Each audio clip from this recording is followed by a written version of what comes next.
Today I'm going to explain the features of your SMLPA200 carriage.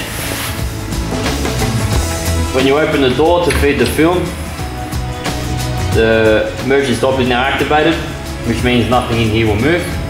When you close the door, you'll hear 2 clicks, 1, 2, and an indication light in the inspection hole will turn on to say that the carriage is now closed.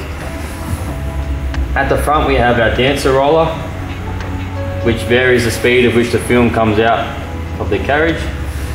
At the front we have an adjustable lower limit switch, which means you can stop the carriage at whatever height you wish.